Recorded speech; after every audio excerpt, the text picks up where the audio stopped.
Nos recherches spéléologiques dans la haute vallée du Var ont fait de nous de véritables spécialistes dans des domaines aussi divers que la karstologie, la géomorphologie, l'hydrogéologie ou plus généralement la géologie de cette partie des Alpes du Sud.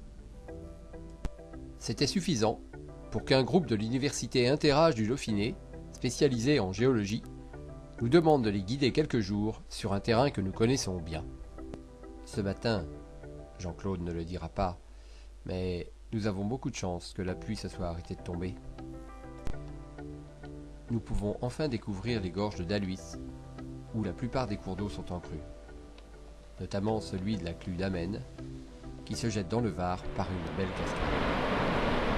Pour la petite histoire, il y a eu un accident il y a une dizaine d'années où les gens se sont fait prendre, ils étaient quasiment là à la sortie, ils se sont fait prendre par une vague de crue. Des couches anciennes du Trias affleurent dans la haute vallée du Var, ce qui donne aux gorges de Daluis des couleurs extraordinaires. On voit les formes de dessiccation liées donc à l'assèchement d'une surface argileuse. Philippe Audrat, de l'Université de Nice, indique les âges de la couverture carbonatée. Après, entre le dôme de Barreau et ici, donc toute cette partie-ci, c'est essentiellement du Jurassique.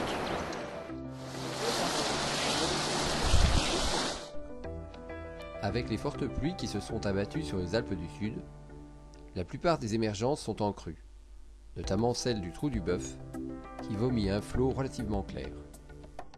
Les eaux souterraines, qui transitent dans la masse calcaire, sont différentes des eaux de surface, en général plus glauques et plus chargées de particules en suspension.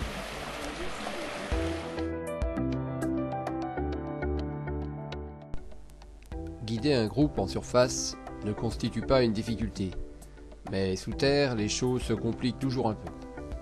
Mais pensez à une chose, de ne pas laisser trop les bras en fait au-dessus de votre tête. Écartez-les un petit peu.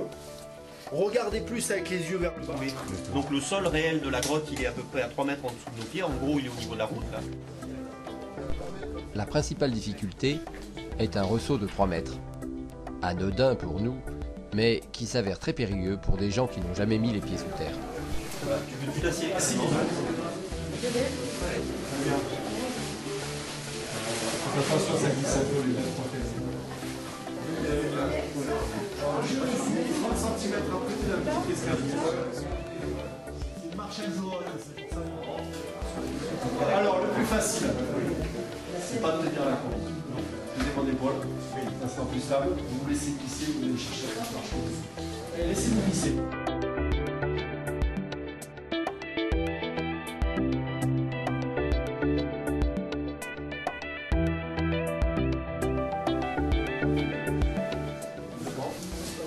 La première jeunesse. Ne vous inquiétez pas, on va gérer. On va y aller doucement. Alors votre bonbonne, on va la mettre derrière, on va vous embêter moins. Vous pouvez vous tenir de mon épaule si vous ne voulez pas vous embêter avec la corde, et moi je vous bloque. Tenez mon épaule si vous voulez, ça sera plus facile. Voilà, très bien. Laissez pas vous mettre là, c'est doucement. Voilà, très bien. Il y a une pierre qui nous rentre dans les fesses qui est très sympa. Cependant, nous n'avons pas pris autant de risques pour faire des plaisanteries de garçons de bain. La grotte du Chat présente un réel intérêt. Ses formes particulières de galerie montrent qu'elle a été creusée par des eaux chargées d'acide sulfurique, comme l'indique la source située à proximité et dans laquelle on peut voir des filaments bactériens qui tirent profit de la chimie du soufre.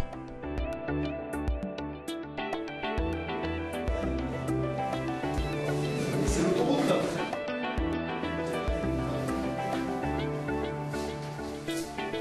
Il a donné le nom à la salle ici, qui s'appelle salle des Santons. En Provence comme ailleurs, les concrétions ont souvent inspiré l'imaginaire. On est ici dans une partie qui est relativement labyrinthique. Jean-Claude n'exagère pas. La grotte du Chat est un véritable petit labyrinthe où de nombreuses galeries peuvent se présenter à l'explorateur.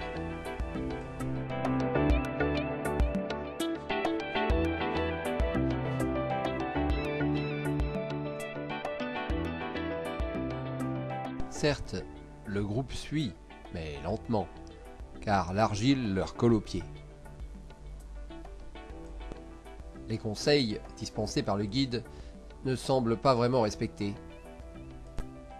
Pourtant, Certains se sentent à l'aise, debout sur leurs pieds, tandis que d'autres continuent de s'accrocher aux parois.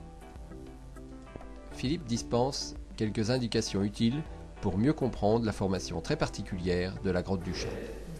D'air chaud qui vont monter. Et donc ces convections elles vont monter en volume comme ça. On est dans une atmosphère qui est extrêmement chargée en acide sulfurique et en gaz carbonique. Vous allez avoir un cocktail corrosif extrêmement important. Et c'est quand même une température relative.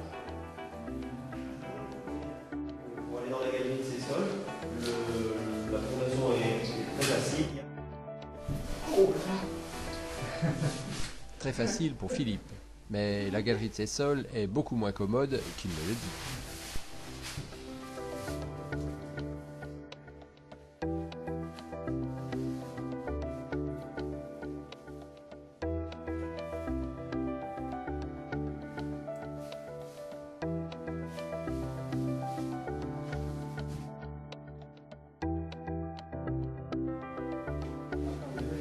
Vous voulez qu'on pousse un peu?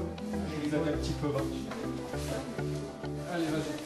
C'est parfait. Voilà. Appuyez vos pieds. Voilà. Vous pouvez vous redresser. Je vous tiens le pied pour pas qu'il avance.